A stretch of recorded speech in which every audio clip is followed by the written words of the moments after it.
All right, AP Human Geography students, on to our second video for population. All right, as you can see, it's where has the world's population increased and why has it increased in different areas? Let's talk about it.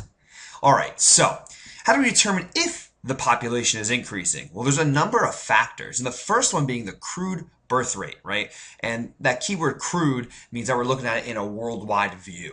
All right, so what is the CBR? Well, it's the total number of births in a year per 1,000 people. So look, I have an example here.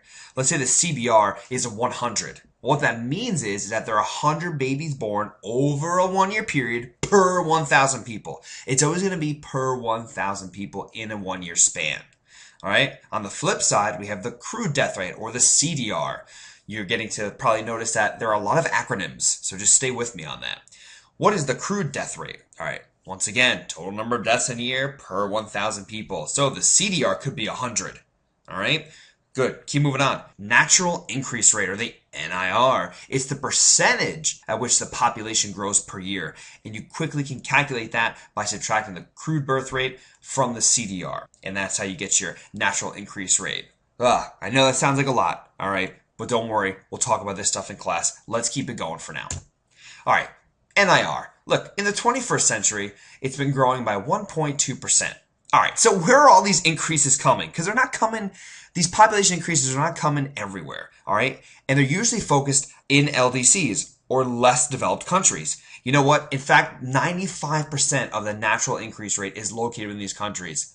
As you can see to the right here, right, you can see kind of the countries that have this huge increase in population. And once again, these countries are LDCs, or less developed countries. And so why is this a problem? Well, if you think about less developed countries, and we talked about it in class already, these countries simply cannot maintain the increases, either for economic reasons, either for agricultural reasons, so on and so forth. It's hard to maintain huge populations, especially within these countries. So within these countries too, we have these other two acronyms, right? We have this whole alphabet soup of population. So we have something called the total fertility rate. And what this does is that it's different than the CBR, the crude birth rate. It attempts to predict future births of women around the world between certain ages. So essentially, we're predicting that every woman will have X amount of births within the world. All right. On the flip side of that, we have the infant mortality rate, or the IMR. And this is just the annual number of infant deaths. And an infant, by the way, is under a year old compared to live births. All right. So you can compare this to the crude birth rate. And by the way, if you compare all of these factors, there is a trend that appears. That these numbers are higher for less developed countries rather than more developed countries. All right, life expectancy is another measure. And what this does is it measures the average number of years a person is expected to live from birth to death. All right. And as you can see, we actually use this world mapper cartogram in class. All right. Just to know, this does not include population disasters. That could be famine, drought, natural disasters, disease, etc. All right. So life expectancy is higher in more developed countries than in less developed countries for a number of reasons, such as medicine, such as technology, such as a higher standard of living and way of life, etc.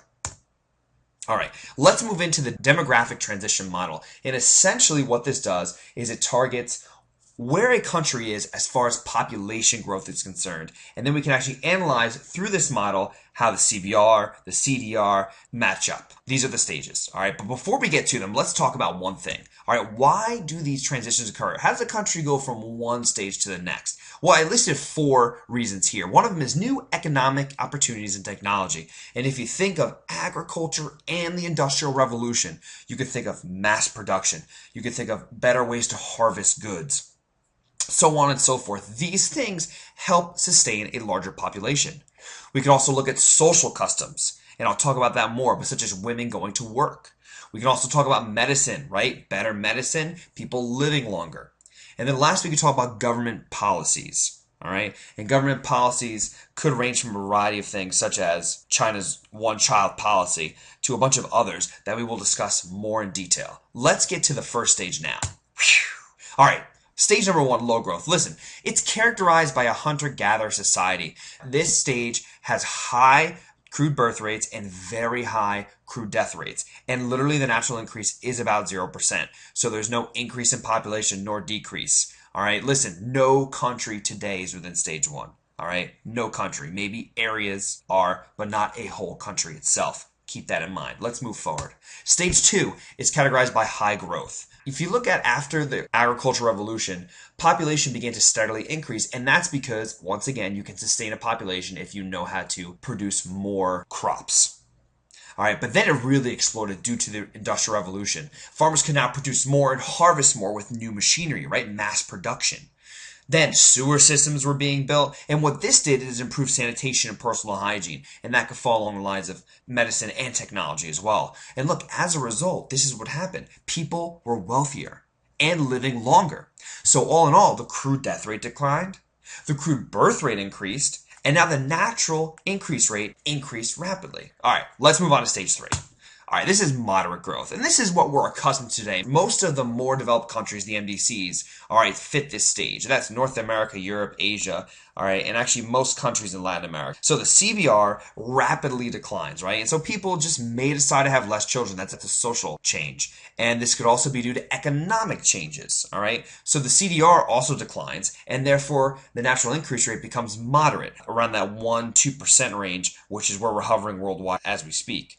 So most people in stage three actually live in cities rather than countries. This is another way the CBR can be affected, all right? When you live in a city, well, it's more expensive. Also, when you live in a city, chances are there's less room, henceforth the CBR decreasing.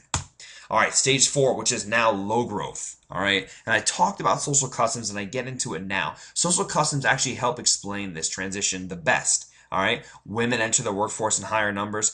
Smaller family sizes are encouraged because of this. And medicine, birth control, all right, is more widely used. Now, in these countries, the CBR and CDR are very low, and the natural increase rate is 0 or in the negative. So actually, the population is actually decreasing or staying just about the same, and that's often called the zero population growth, the ZBG, another acronym. I'm sorry. There's actually even a stage 5, but we're not going to talk about it now. We're going to get into it later.